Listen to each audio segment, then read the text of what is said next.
O Mubarak, for you is my prayer. O Mubarak, for you is my prayer. May you keep ascending success, stay success. Alhamdulillahi Rabbil Alameen. Wassalatu wassalamu ala Sayyidil Mursaleen. Amma ba'd, fa'udhu billahi minash shaitanir rajim. Bismillahir Rahmanir Rahim.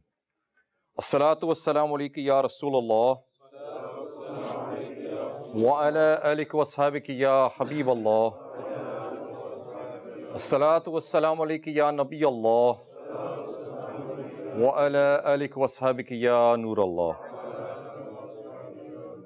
Dear Islamic brothers and viewers of Madani Channel, whenever you are blessed with an opportunity to enter the house of Allah Azza wa Jalla, the masjid, the first thing that you must realize is that you're very, very lucky. Allah Azza wa Jalla has blessed you. Allah Azza wa Jalla has given you the opportunity to come to His house. You are one of the blessed people of Bradford that Allah Azza wa Jalla has blessed you with an opportunity to come to His house. But in coming into the house of Allah Azza wa Jalla, the masjid, if we can try and enter according to the Sunnah of the Prophet of Allah Sallallahu Alaihi Wasallam, the Prophet of Allah Sallallahu Alaihi Wasallam would always enter the masjid with his right foot, and then he would recite the dua for entering the masjid as well.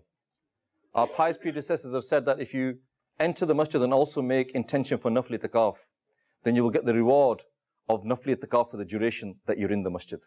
You can make that intention in Arabic, you can make it in English, you can make it in any language, you can make it in your heart. But by making that intention for the duration that you're in the masjid, you'll actually get the blessings of being in nafli itikaf. May I remind you to eat, to drink, and to sleep in the masjid is forbidden. But if you make this intention, then all of these things become allowable and you get the reward as well. So a small amount of effort, but inshallah, a huge amount of reward. There are many blessings in reciting Durud Pak upon the Prophet of Allah Sallallahu Alaihi Wasallam. And the Prophet of Allah Sallallahu Alaihi Wasallam said to us that no group of people sit in a gathering in which they do not remember Allah Azza wa Jal, nor send salat upon the Prophet of Allah Sallallahu Alaihi Wasallam, except that will be a loss for them. And on the day of judgment, if Allah Azza wa Jal wills, He will punish them, and if Allah Azza wa Jal wills, He will forgive them. Sallu ala al-Habib sallallahu ta'ala. So basically the Prophet of Allah sallallahu ta'ala is saying to us that when you are in any gathering, and if in that gathering you're not remembering your Rabb, you're not remembering your Creator, you're not sending Durud Pak upon the Prophet of Allah sallallahu ta'ala, what is the benefit of that gathering? And so in that gathering you're actually wasting time. And we are told here that in that gathering where you do not remember your Rabb, you do not remember and send Durud upon the Prophet of Allah sallallahu ta'ala, then that gathering is a loss for you. And it is up to the mercy of Allah Azza wa Jal whether He forgives you or whether He punishes you for being in that gathering. So please make a habit that wherever you are, whatever is happening in your life, send Durud Pak upon the Prophet of Allah Sallallahu Alaihi Wasallam. We all have, very busy schedules now. We're all very, very busy people. Everybody will say to you, I'm busy, I'm busy, I'm busy. But what happens if you look at your lives, you find that there are times in your life where you do have time. Because nowadays everybody's talking about multitasking, being able to do more than one thing at a time. So when you're driving, what is stopping you from reciting Durud Pak upon the Prophet of Allah Sallallahu Alaihi Wasallam? When you're waiting for your next customer, you're a taxi driver, you're a takeaway, you're a shop owner, whatever it is, you're waiting for your next customer. And even if your customer is with you, you are in a takeaway and you're making the food, or you are with a customer and you're driving the car, what is stopping you from reciting Durud Pak upon the Prophet of Allah Sallallahu Alaihi Wasallam? And if you are in a dentist or a doctor's or the hospital and you're waiting, then this waiting time as Muslims should never be wasted time. Muslims should never have time to waste. So utilize your time to the best of your ability, and one of the best ways of utilizing your time is sending Durud Pak upon the Prophet of Allah Sallallahu Alaihi Wasallam. We've said it many times before, but who knows that one extra Durud Pak that we recite today might make all the difference on the day of judgment. My dear Islamic brothers and viewers of Madani Channel, we have the weekly Ijtima here in Fazana Medina in Bradford on Maudsley Street. And Alhamdulillah, on this site, it is a 6.9 acre site, and many of the activities that are taking place on this particular site. We have the Jamatul Medina, residential Jamatul Medina. We have the funeral facilities here, Darul Iftar offices here, the head office here, security office here.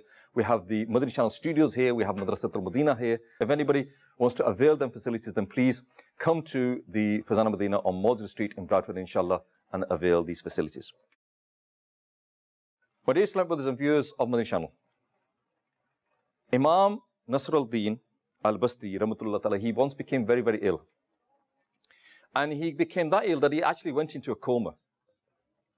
And when he went into his coma, his breathing went that low that they actually thought he passed away. the people that were with him thought he'd actually passed away. So in that state, when he was in this coma, they actually washed his body, shrouded his body, and buried him in the grave. And he actually regained consciousness when he was in the grave. And when you imagine opening your eyes, and all of a sudden you've been in a coma, and all of a sudden you open your eyes and you realize that you're in the dark and lonely grave. And he panicked as anybody would panic.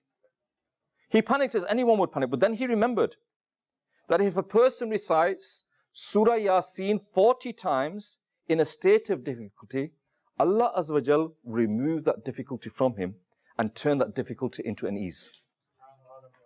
You know the mindset, before I tell you what the blessings are, the actual mindset to be able to think that nowadays when we are before the calamity, when anything happens to us, we can't think straight. And he's in the dark and lonely grave, the worst place you could possibly be. And he remembers that if you recite Surah Yasin 40 times, then any difficulty will be removed from you and it will be made easy for you. So he began to recite Surah Yasin whilst he was in the grave.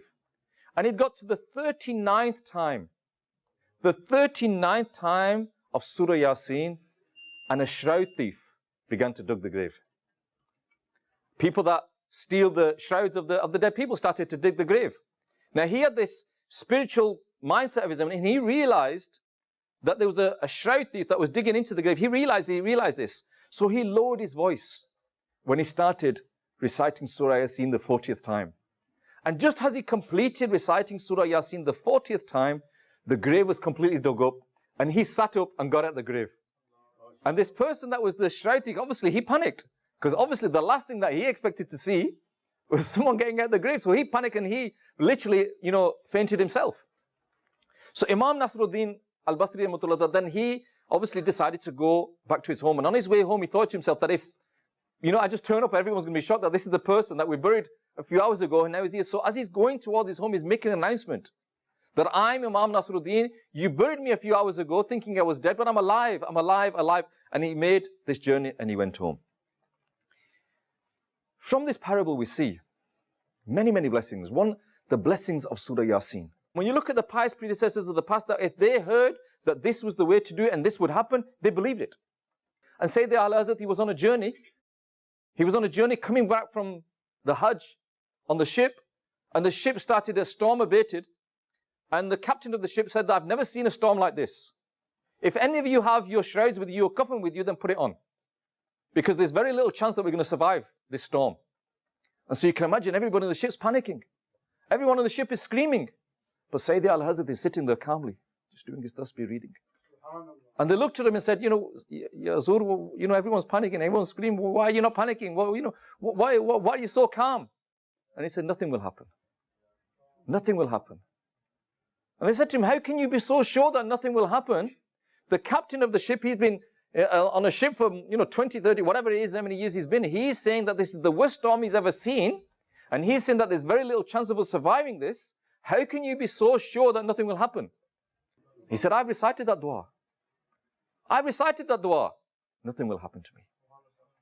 And a few hours later, the storm abated and the ship got to its destination.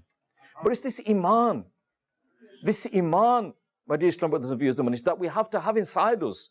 It's all right, you after the Tawizat Basta, you go to the Tawizat Basta and he'll give you a wazaif. He will tell you, read this, and you think, okay, I'll read it. But do you really believe? And unless you believe, unless you have that iman inside you, it's not going to benefit you.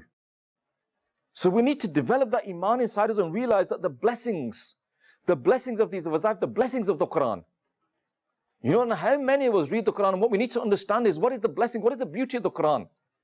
The most incredible, beautiful thing of the Quran is the fact that the Quran is the word of Allah Azza wa Jal. It is the word of your Rabb is speaking to you. How did that book come to us? It came to us through the mercy of all the world, the Prophet of Allah Sallallahu Alaihi Wasallam. And in it is the best language to the best ummah, the best guidance. Everything about the Quran is perfect. But then, the problem is us. How many of us read the Quran? How many of us pick up the Quran and realize that this is the true divine revelation? Even whilst we are sitting here, how many of us will check our phone for messages?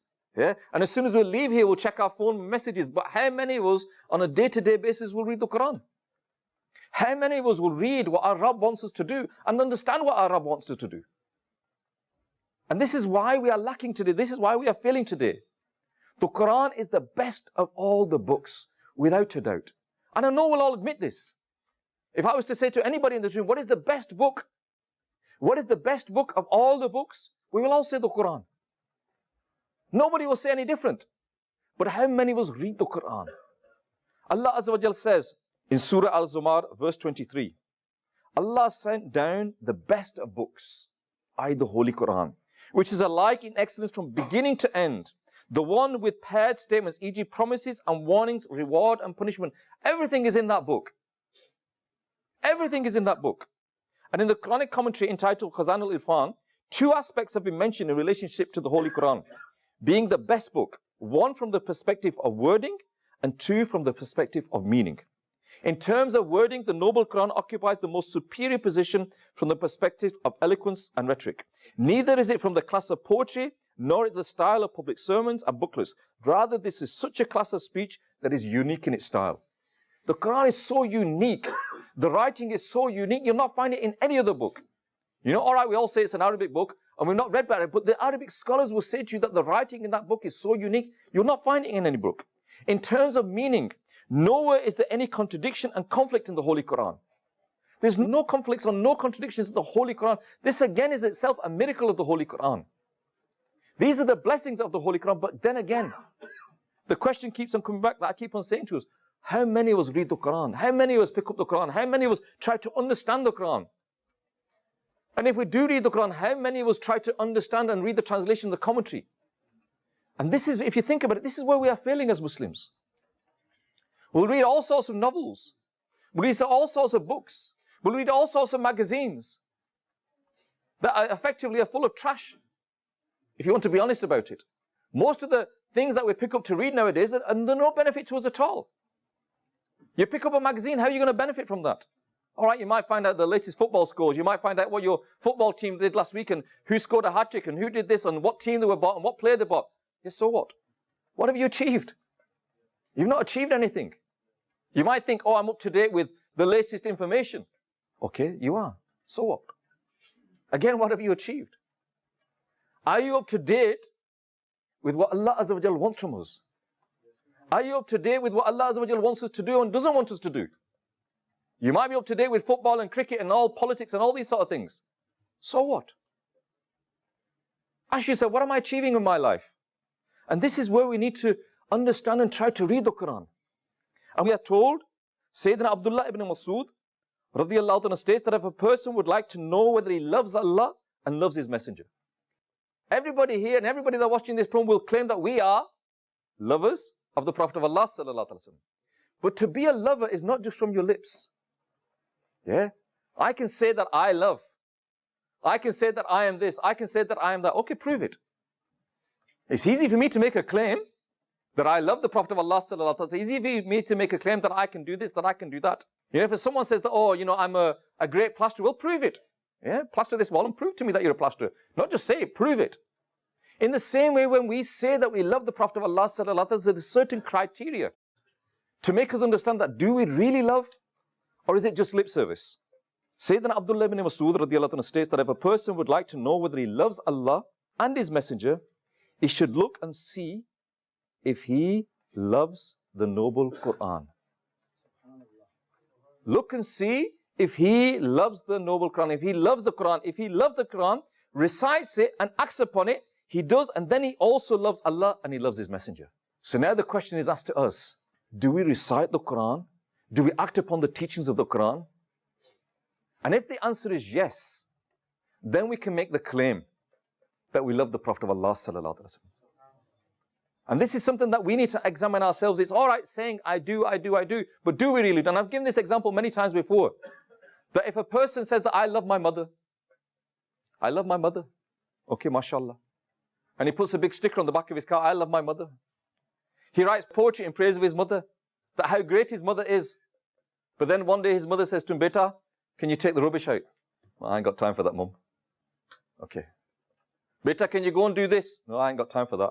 Can you go there? I ain't got time for that. Beta, don't go there. You shouldn't be going there. Mum, who are you to tell me what I shouldn't be doing? I'm old enough now. Let me decide what I want to do. My life, my rules. So this person who tells everybody he loves his mother, He puts big posters on his car that I love my mother. He writes poetry in praise of loving his mother, and yet you see his actions. Would you say that he loves his mother? No. Because he's not listening to his mother. He's not following or obeying his mother. In the same way that we claim to love the Prophet of Allah sallallahu alaihi wasallam, but when the Prophet of Allah sallallahu alaihi wasallam tells us what to do, tells us what not to do, tells us what to avoid, tells us what to do we listen? But I love the Prophet of Allah sallallahu alaihi wasallam. That's not true love. That's not true love. And here we are told that a person who loves the Quran, a person who recites the Quran, a person who acts upon the teachings of the Quran, he is a person that loves Allah and loves His Messenger. Sayyidina Sahil ibn Abdullah radiallahu anhu states that the sign of having love for Allah Azza wa Jal is having love for the noble Quran. The sign of having love for the noble Quran is having love for the Prophet of Allah sallallahu alaihi wasallam. And the sign of having love for the Sunnah is having love for the hereafter. The sign of having love for the hereafter is having hatred for this world. And the sign of having hatred for this world is taking from it according to one's needs in an amount that takes one to the hereafter. These are the recipes for success, if you want. That do I love the Prophet of Allah sallallahu alaihi wasallam? Do I love Allah Azza wa Jalla? Do I love the Quran? Do I love the Sunnah of the Prophet of Allah sallallahu alaihi wasallam? And when we talk about the Sunnah of the Prophet of Allah, are we ashamed, embarrassed, in fact, of adopting the Sunnah of the Prophet of Allah sallallahu alaihi wasallam? Because in my work environment, in my school, in my college, in my office, what will people say if I start following the Sunnah of the Prophet of Allah sallallahu alaihi wasallam? And this again is where we are failing. I've mentioned it many times before. The Prophet of Allah sallallahu alaihi wasallam said in his final khutbah, the Quran and my way, follow them, you will never go astray. The Quran and my way, follow them, you will never go astray. And today we're talking about the Quran. Where is the Quran in our houses?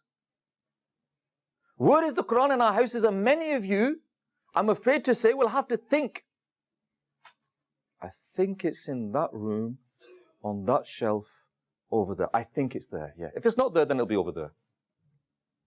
Now, if that's the case, isn't it sad? Isn't it sad that we come to that state that we cannot even be sure where the Quran is in our house? When was the last time that we picked up the Quran? When was the last time that we read the Quran? And again, this is something that we need to reflect on. This is our weakness. And you know, they say that you cannot rectify anything unless you admit your fault. You know, they say that when you go to the doctor, I mentioned it before, when you go to the doctor and you get your blood taken, and the doctor comes out and he says, oh, you've got cholesterol, you've got sugar, you've got this, or whatever it is, and you adjust your life. You know, if you've got sugar, then you won't, go eating cream cakes because you've got, diabetes. You'll stay away from these sort of things. So that analysis is done by the doctor, and as a result of that analysis, you adjust your life, you change your lifestyle. And when it comes to our soul, our heart, and the diseases of the heart, and unless we are honest with ourselves and admit that we've got this problem, that I'm not reading my Quran, I'm not reading my Salah, I'm not fasting during the month of Ramadan, I'm not paying my zakat, I'm committing this sin, I'm committing that sin. Unless you admit to yourself these are the sins that you're committing, you can't sort yourself out. You're just in denial. It's like the doctor's done a test and he said, you got high cholesterol, no, forget it. He said, forget it. If a person doesn't take advice from the doctor's results, he's on a road to ruin. And so when you come to these weekly ijtimas, when we talk about the diseases of the soul, when we talk about our weaknesses, unless we are honest with ourselves and say, yes, I have this problem. You don't have to tell me you got a problem. You have to admit it to yourself. That I have this problem. I'm not reading the Quran. I'm not fasting. I'm not praying. I'm not doing this. I'm not doing this. I am doing this. I'm doing this, which I shouldn't be doing. And unless you're honest with yourself, you'll never be able to rectify yourself. There's a saying in English, I use it many, many times. You can take a horse to water, but you cannot force that horse to drink water. I cannot force you to read the Quran. I cannot force you to pray. I cannot force you to fast. All I can do is make you thirsty. They say make the horse thirsty, maybe he'll drink. I can make you realize that this is what we are doing, and if we don't, we're on a path to destruction. Because the Prophet of Allah sallallahu alaihi wasallam says, the Quran and my way, follow them, and you will never go astray. Amir al-Sunnah has given us a beautiful gift in the form of a pious deeds booklet. It's available on an app. You can get it completely free, download it, and follow this app. And there's questions on a daily basis of what you should and what you shouldn't be doing. What you should try and do, and what you should try and achieve, what you should avoid from doing. And one of the questions in there that Amir al-Sunnah asks, he said, did you read at least 3 verses of the Holy Quran with translation from Kanzul Iman and commentary from the Quran today? Just 3 verses. We're not big asked that, is it? Just 3 verses of the Quran. And I'm going to request you all to just read at least 3 verses of the Quran with translation and commentary. Every single day. Every single day. I remember speaking with a geologist, a person that studies stones and the formation of stones and the formation of mountains. And he said to me that when water drops on a stone, when water drops on stones or rocks, gradually that water will make a mark in that stone. Gradually that water will actually make a hole in that stone. So if drops of water can change the shape of a stone, what can drops of Quran do on our hearts? Just think if 3 ayahs of the Quran fall on our hearts every day. 3 ayahs of the Quran with translation and commentary fall on our hearts every day. And even better than that, rather than it falling just on your hearts, sit down as a family. Sit down as a family, all of your family, and sit down. Okay, today's my turn. I will read the Quran. I will read the 3 verses. Tomorrow it's your turn. Tomorrow it's your turn. Tomorrow it's your turn. And as a family, this is one of the best gatherings you can. Nowadays, we have this problem that families don't sit together. Families don't sit together. You should every day at a certain time switch off the Wi-Fi and everybody will sit together. And when they all sit together, then read the 3 ayahs of the Quran with translation and commentary. But this is something that we need to have in our lives. And we're not. And this is why we are failing. Because if a person doesn't love the Quran, if a person doesn't read the Quran, how can he act upon it? We are the creation. We are here to obey the Creator. And the Creator has told us what to do, told us not what to do, told us what to avoid, told us what to do in the Holy Quran. And the pure example of the Quran is the Prophet of Allah sallallahu alaihi wasallam. He is a walking, talking Quran. Everything he did in his life was according to the Quran. So again, I come back to the Quran and my way. Follow them and you will never go astray. The home in which the Quran is recited becomes expansive for its dweller. Its goodness is manifold. Angels visit it and devils leave it. The home in which the Quran is not recited becomes constrictive upon its dweller. Its goodness is reduced. Angels leave it and devils enter it. Nowadays, if you ask someone, everybody's got problems. Everybody's got problems nowadays. If we were to have a line and say, okay, let's queue up and we'll talk to everybody that's got a problem, nearly everybody'd stay in the masjid. We've all got problems. We're all facing problems. Be it financial problems, be it problems with our children, be it problems with our spouses, be it with our husband, with our wives, whatever it is, we've all got problems. But if you want to really go to the source of most of our problems, and I say most, I cannot say all of the problems, the source of most of our problems is that person that you look at in the mirror every morning. We are the problem. We are the problem. We are living our lives in such a way that we're causing problems among ourselves. When we are told that if a person, the Quran is not read in your house, then these are the problems that will come into your house. So who's the problem? I'm the problem. I'm the problem that I am not living my life as I should be living, and I'm inviting these problems on top of me. I'm inviting these calamities on me as a result of how I'm living my life. So this again is something that we need to reflect on. In an ayat of the Quran, Allah Azza wa Jalla says in Surah Fatir, part 22, indeed those who read the book of Allah and keep salah established, and spend some from what we have bestowed upon them, secretly and publicly, they are hopeful of such trade in which there is never loss. And with regards to this, in the tafsir of Baghawi, trade refers to the reward that Allah Azza wa Jalla has promised us. There is no loss in it at all. The reward will neither be invalidated nor is it wasted. In another ayat of the Quran, Allah Azza wa Jalla praised the reciters of the Holy Quran. Those to whom we have given the book, they recite it as it should be recited, and they have faith in it. And those who deny it, only they are the losers. Allahu Akbar. There are many virtues and blessings of reading the Quran. The Prophet of Allah sallallahu alaihi wasallam has told us to recite the Quran as it will intercede for its reciters on the day of judgment. In another hadith, it is stated that Allah Azza wa Jalla stated that the one who is prevented from asking me due to being engaged in reciting the Quran, I will grant him a reward better than the reward of those who are thankful. On the day of judgment, 3 types of people will be on the mounds of Qathuri, dear mosque. They will not feel any kind of worry, nor will they be taken into account until the accounting of people is complete. And one of them is the person who recited the noble Quran for the pleasure of Allah Azza wa Jal, and led the people in prayer in a state that they were happy with him. Something very important there. Reading the Quran for the pleasure of Allah Azza wa Jal. It's very important. Sometimes we go to Khatam and we'll read the Quran because, you know what, if I don't, then, they'll be upset with me and his family and his friends, and, I need to go. Yeah? So I go there. So who are you reciting it for now? For them. You know, to keep the family happy, to keep the relatives happy. That's why you're reciting the Quran. And then sometimes you're reciting the Quran in a beautiful voice in the masjid so everybody can hear you and think, wow, what a beautiful voice. SubhanAllah. Okay. So again, who are you doing it for? And as a Muslim, every week we talk about our intentions, what our intention should be. Why are we here today? What is the intention of being here today?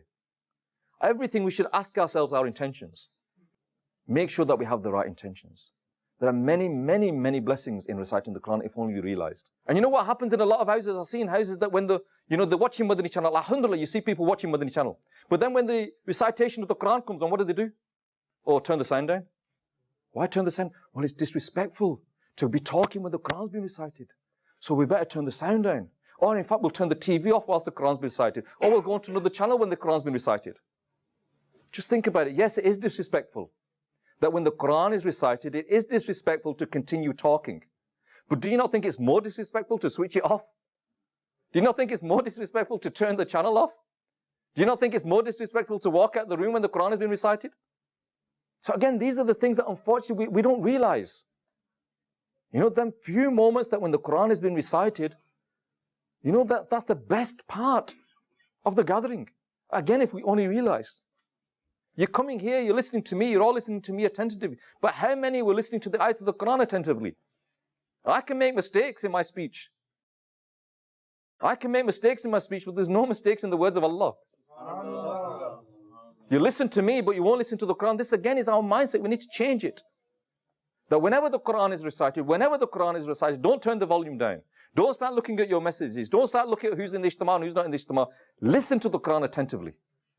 Listen to the Quran attentively, and in that, inshallah, you'll get the reward and you'll get the blessings as well. Our pious predecessors had such a great passion for reciting the Quran that they would reflect over each verse and recite the Quran with eagerness and enthusiasm.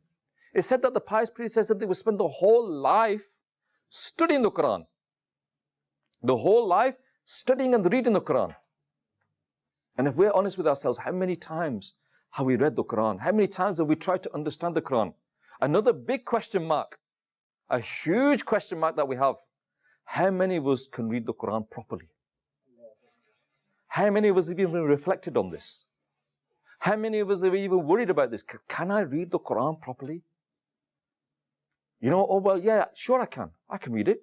Well, how do you know you can read it? Well, I learnt it. When did you learn it? Oh, 20 years ago when I was in the madrasa. 30 years ago when I was in the madrasa, I learnt how to read the Quran then. Okay, fair enough. I'll give you an example. You buy a £60,000 car. Yeah, when you buy a £60,000 car, why is it you service it after 10,000 miles? It's a brand new car. Why is it you service it every 12 months, every 6 months? Why are you servicing that car every 12 months? It's a brand new car. Why? Because you want to make sure that the car stays and works properly. So you service it, you check it, you make sure that the car's perfect, and you'll spend money on it, maintaining that car. So you maintain the quality of the drive of your car. But when do you maintain the recitation of the Quran? When do you maintain the fact that you're reading your salah properly? When do you maintain all of these things? You'll spend money on servicing that.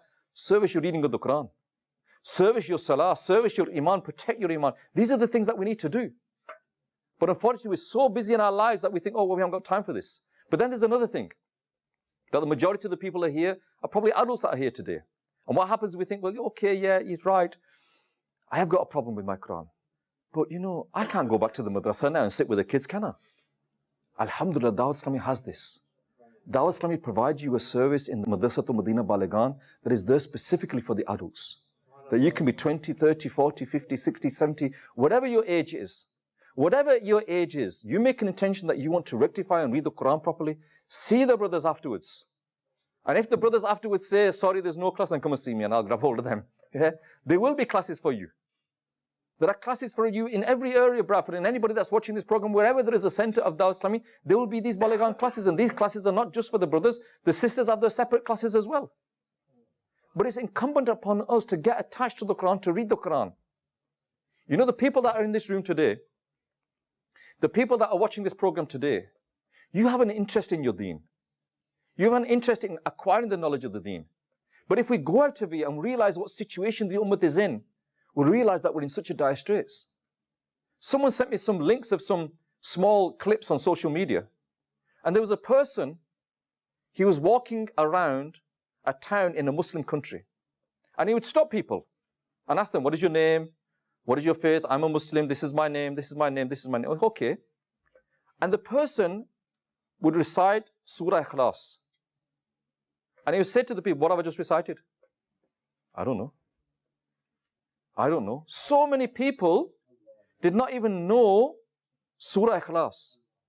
When he was asking people, please recite Surah Fatiha, I don't know it. And I was like shocked. This is a Muslim country they was in. I was shocked that there are Muslims out there that do not know how to recite Surah Fatiha, or do not know how to even recite Surah Fatiha wrong. There are Muslims out there who don't even recognize Surah Ikhlas, let alone recite it. So if you don't recognize Surah Fatiha, if you don't recognize Surah Ikhlas, you're not going to be praying. So that is a snapshot that this is the state of the ummah, this is the pain that the ummah is in, this is the situation that the ummah is in, and this is why if we look around us nowadays and we realize that the ummah is, we got this problem, we got that problem in this country, that, this is the reason. The Quran and my way, follow them, you will never go astray. And that is why we are failing. That is why we are failing. So time is against me, my dear Islam brothers and viewers of Madani Channel, but please attach yourself to the environment of Dawah Islami. Attach yourself to the environment of Dawah Islami to protect your iman. To protect your iman. You know, everybody that's come here today, if you've walked, then all well and good. My car's outside, and the first thing I did when I got out of my car, I pressed the button to lock it. I locked my car. You all lock your car, you all lock your houses, you all do this. Why? Because you're scared. What are you scared of? You're scared of a human being stealing your car. If my car is stolen, what's the worst that'll happen? I'll have to get a lift off one of the brothers. But what about my iman?